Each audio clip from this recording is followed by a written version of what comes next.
And a good morning, March 2021. It's kind of a part two to my previous video. Do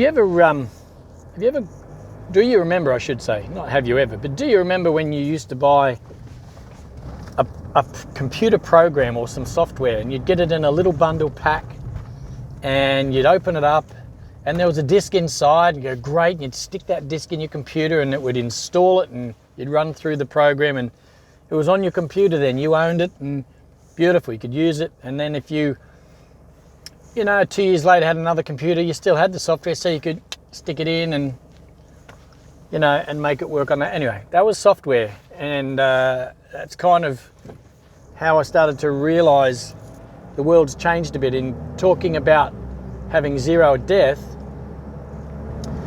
What they've managed to do to take all our money is to put us on the drip system.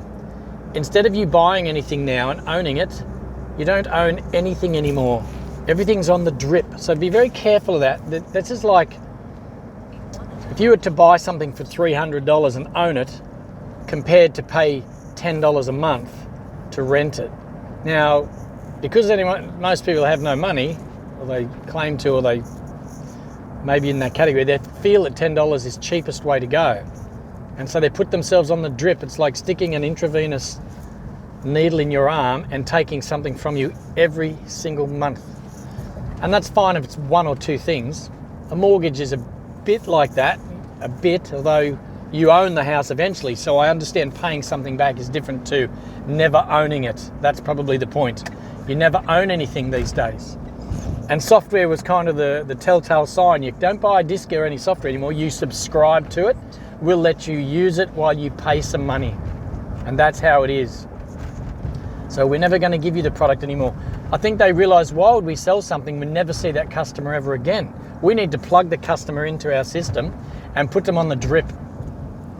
And it's very similar to, I guess, your phones now too. You sort of subscribe to it and they wave a shiny new one at you and you're always paying for that privilege.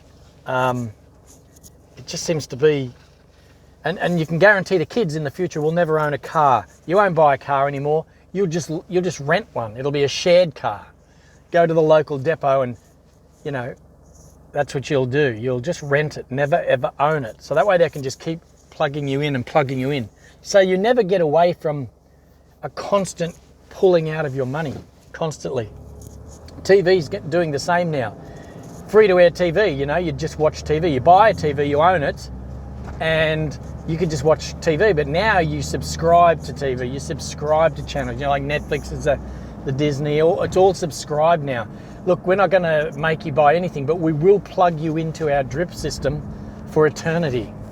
And it just seems to be very common these days that that's the way life is going. The big danger now, you really want to get current topics, I believe, is your health. They're going to put you on the drip system for your health. Now, we're all talking about this vaccine that's supposedly doing us the world of good. And I watched a special on some high-end doctor who was talking about the vaccine, and the doctor was asked, will this vaccine cure a different strain of the virus? And she said, no, that would be an updated vaccine. And then I thought straight away, an update. In other words, you're going to subscribe us to an injection every so often, and every time you feel the need, you're going to say, you've got to come in and get your update. It's going to cost you. And we're all going to be on a drip system of health. So vaccinations, how do we... And I know that's a cynical view, but that's coming, people. That is coming. Oh, you haven't got the little vaccination card where you can't go here, there, or do anything like this. You can't work, you can't do anything. So you've got to go and get your vaccination. Oh, there's an upgrade. It's a new virus this week. Really? It's kind of like a bad flu. Have they ever cured the flu? No. If you're going to put anyone on a drip system over time, you've got to get something we can never cure. Never cure the flu, so that's the one. That's the one. Because there'll be a new strain come along next week. We got them all again. Come on back in, get your vaccinations, get your upgrade. That's where it's headed. Call me a cynic, but that's what I see. And ultimately, down the track, I can see a time. Well, hopefully I won't see a time, but I can sense a time when the air you breathe, you will be charged for. So if you want to live in an area that has beautiful fresh air, you will pay a premium for that air. And if you live in a dingy shithole and doesn't have great air, you won't pay as much. And it'll be a privilege, it'll be a payment structure that you'll be on to breathe clean air. What a sad state of affairs that'll be. So you can think about that one. We're all on a subscription basis now, and everything's making us plug into an ongoing system. Try to teach your children to buy something outright is better than rent it. It really is. Because otherwise you are just continually paying money out, ultimately getting you to zero at death. Zero at death.